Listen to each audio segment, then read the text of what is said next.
खुलुमबाय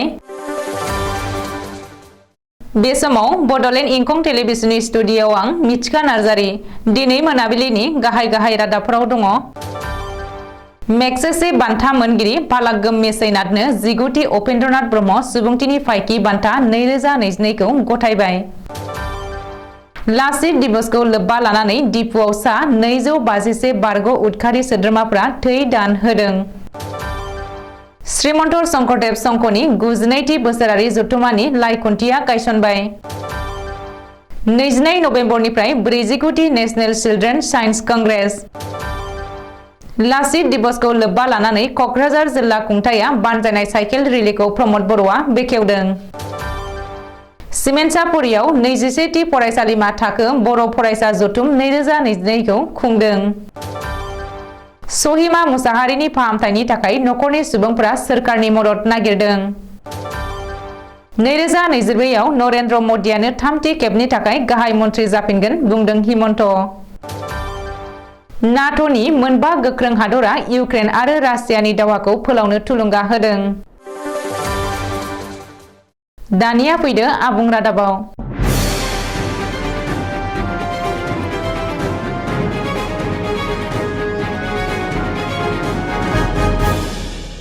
2022 मायथाइनि बड'फा उपेन्द्रनाथ ब्रह्म सुबुंथिनि फायखि बान्थाखौ दिनै गथायबाय।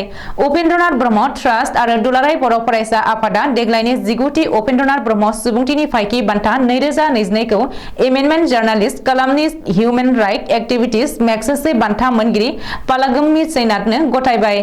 कक्राझार नोगोरनि सानमारियाव थानाय बड'फा कालचारेल कमप्लेक्सआव सानसेनि मेहेरगोनां हाबाफारिनि गेजेरजों दिनै पालागम मेसैनाथनो 19थि उपेन्द्रनाथ ब्रह्म सुबुंथिनि फायखि बान्थाखौ गथायनाय जायो।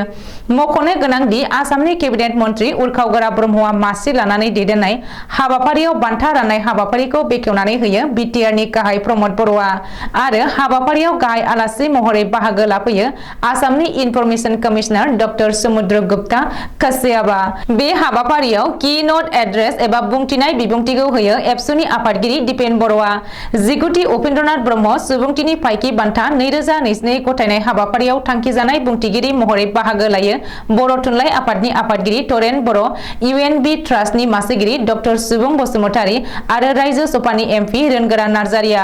जर'खा आलासि महरै बाहागो लायो फारियै बिटिआरनि लेङाइ गाहाय गबिन्द चन्द्र बसुमतारी, बिटिसिएलए बुंथिगिरि कातिराम बर', कक्राझार सोरखारि फरायसालिमानि बारग' गोरायुं डक्टर सुरत नार्जारी, कक्राझार सोरखारि फरायसालिमानि बारग' गोरायुं डक्टर बिनय कुमार ब्रह्म, कक्राझार इउएन एकाडेमिनि डाइरेक्टर कृष्ण गपाल बसुमतारी, गसाइगाव कलेजनि गोरायुं डक्टर कुमुद रन्जन बसुमतारिया आरो हांख्रायजानाय आलासि महरै बाहागो लायो फारियै Ranjit Basumatary EM BTR, Arup Kumar Dey EM BTR, Rewrewa Narzinary EM BTR, doctor Nilod Swargiary EM BTR, Jiran Basumatary MLA Gossaigaon, Khungkhra Swargiary बोसोनगिरि ABSU, Siruti Swargiary associate professor Janata college, Berlao K Karjee associate professor सोरखारि फरायसालिमा, डक्टर बिथराय ब्रह्म गोरायुं जनता कलेज सेरफांगुरि, डक्टर अजित बर' गोरायुं गसाइगाव बिएड कलेज, थानेश्वर ब्रह्म दैमारी गाहाय नेहाथारि all primary teachers association Assam जों लोगोसे ओनसोलनि गोबां मेलेमजिबि फरायसाफोर जिल्ला आरो दख'रा एबसुनि बिबानगिरि दैदेनगिरिफ्रा। रायजो नाङै गुबुन गुबुन हाबाफारिजों लाचित बरफुकननि 400थि जोनोम सान फालिनाया सोलिगासिनो दङ। लाचित दिवस फालिनायखौ लोब्बा लानानै कार्बि आलंआव गुबुन गुबुन बारग' उदखारि आफादनि सा 251 सोद्रोमाफोरा दिनै थै दान होदों। डिपुआव दिनै फुंनि 10 रिंगानिफ्राय बानजायनाय हाबाफारिनि गेजेरजों बारग' उदखारि आफादनि सोद्रोमाफोरा डिपु मेडिकेल कलेज देहा फाहामसालियाव थै दान होदों।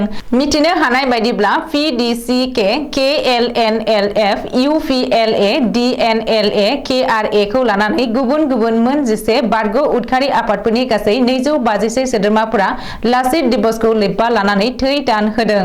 मख'नो गोनांदि मोनसे समाव हाजोआरि जिल्ला कार्बि आलंआव सुबुंनि थैजों आबिर गेलेनाय गुबुन गुबुन उदखारि आफादफोरनि सोद्रोमाफोरा दिनै सुबुंनि जिउ रैखा खालामनो थाखाय गावबा गावनि थैखौ दान होदों। रिपर्ट बादिब्ला बे थै दान होनाय हाबाफारिखौ कार्बि आलंनि एसपि सन्जीब कुमार सइकियाया सामलायदों। श्रीमन्त शंकरदेव संघनि 92थि बोसोरारि जथुम्मानि लाइखुन्थियाखौ दिनै गायसनबाय। श्रीमन्त शंकरदेव संघनि दैदेनगिरि कमलाकान्त गगैया दिनै श्रीमन्त शंकरदेव संघनि 92थि बोसोरारि जथुम्मानि लाइखुन्थिया गायसङो। मख'नो गोनांदि श्रीमन्त शंकरदेव संघनि 92थि बोसोरारि जथुम्माखौ धेमाजि जिल्लानि सिमेन्सापुरिनि सेरेन पटारनि परमानन्द आटा सनबाइ ओनसोलाव फैगौ 2023 मायथाइनि 10, 11 आरो 12 फेब्रुवारि खालि सानथामनि हाबाफारिजों खुंनो लादों। 92थि बोसोरारि जथुम्मानि लाइखुन्थिया गायसननाय हाबाफारिखौ लोब्बा लानानै दिनै सेरेन फोथाराव माखासे सुबुंफोरा बाहागो लानानै रंजादों। बे बोसोरारि जथुम्मानि थाखाय गोख्रों लाहार फाहार खालामनाया गोख्रैयैनो सोलिगासिनो दङ। फैगौ 22 नबेम्बरनिफ्राय जागायगोन national children science Congress. Guwahati नोगोरमानि श्रीमन्त शंकरदेव कलाक्षेत्रआव सानब्रैनि हाबाफारिजों फैगौ 22 नबेम्बरनिफ्राय 24 नबेम्बरसिम खुंगोन 49थि नेशनेल चिल्ड्रेन साइन्स कंग्रेस। आसामनि सोलोंथाइ मन्त्रि डक्टर रनज पेगुआ दिनै मोनसे खौरांगिरि मेल खुंनानै बे बाथ्राखौ फोरमायदों। गोदान दिल्लीनि national council of education research and training सुंद'यै NCERT नि बानजायनायाव आसाम सोरखारनि सोलोंथाइ बिफाना बे हाबाफारिखौ खुंनो लाहार फाहार खालामदों। रिपर्ट बादिब्ला बे दिन्थिफुंनाय हाबाफारियाव हादरनाङै 22 रायजोनिफ्राय सा 400निबो बांसिन फरायसुला फरायसुलिफोरा बाहागो लागोन। फरायसुला फरायसुलिफोरनि अनगायैबो उन्दैसा बिगियानगिरिफोर, बिगियान फोरोंगिरिफोर आरो माखासे मेलेमजिबिफोरा बाहागो लागोन। 22 नबेम्बर खालि 49थि नेशनेल चिल्ड्रेन साइन्स कंग्रेसनि दिन्थिफुंनाय बेखेवनाय हाबाफारियाव आसामनि रायजो बेंगिरि प्रफेसर जगदीश मुखी, सोलोंथाइ मन्त्रि डक्टर रनज पेगु, रायजो सोरखारनि सोलोंथाइ बोसोनगिरि डक्टर ननी गोपाल महन्त, NCERT नि डाइरेक्टर दिनेश प्रसाद सागलानी मोना बाहागो लागोन। बीर लाचित बरफुकननि 400थि जोनोम सान एबा लाचित दिवसखौ लोब्बा लानानै कक्राझार जिल्ला खुंथाया दिनै साइकेल रेली बानजायदों। कक्राझार जिल्ला खुंथायनि दैदेननायाव बानजायनाय साइकेल रेलीखौ बेखेवनानै होयो बिटिआरनि गाहाय प्रमद बर'आ। मिथिनो हानाय बायदिब्ला लाचित बरफुकननि 400थि बोसोर जोनोम सानखौ लोब्बा लानानै कक्राझार जिल्ला खुंथाया बानजायनाय साइकेल रेलीखौ कक्राझार सोरखारि हायार सेकेन्डारि स्कुलनि गेलेग्रा फोथारनिफ्राय जागायनानै कक्राझार नोगोरनि गुबुन गुबुन लामाजों थांनानै गिदिङो आरो बे मोनसे फोथारावनो फोजोबफैयो।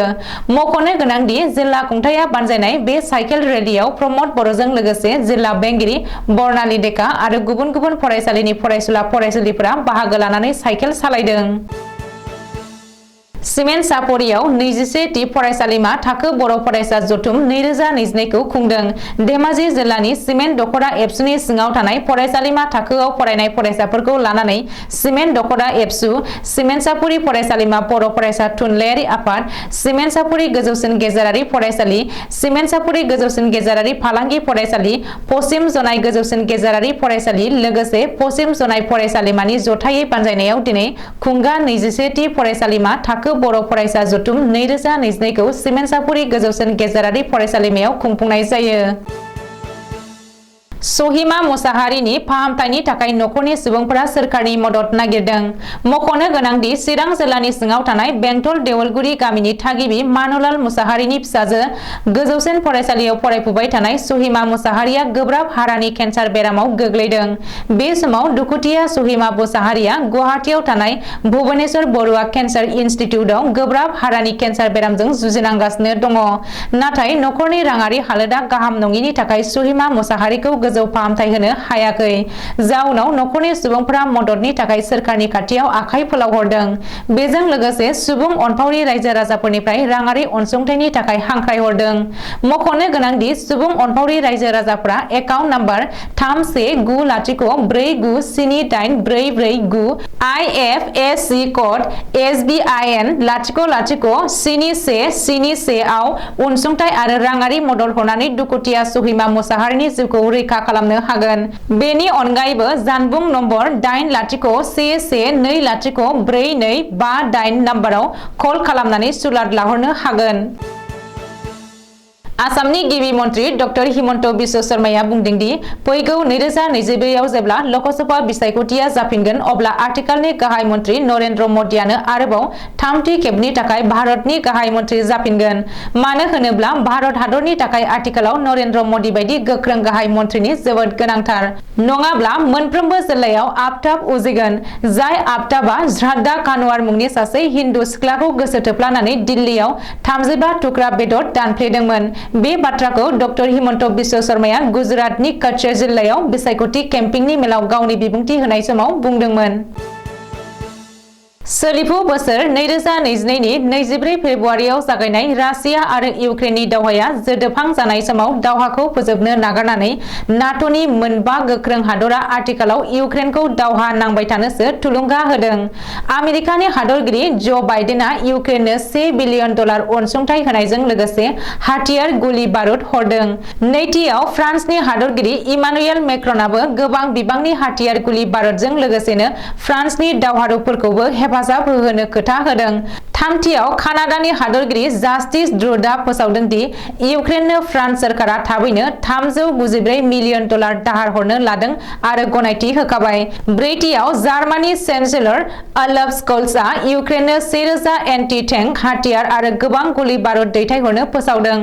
बाथियाव इंलेन्डनि गाहाय मन्थ्रि ऋषि सुनकआबो G20 जथुमानि उनावनो लोगो इउक्रेनाव थांनानै इउक्रेननि हादरगिरि जेलेन्स्कीखौ लोगो हमहैनानै फाइकि हानजाजों लोगोसे हाथियार गुलि बारुद दैथायहरनो खोथा होदों।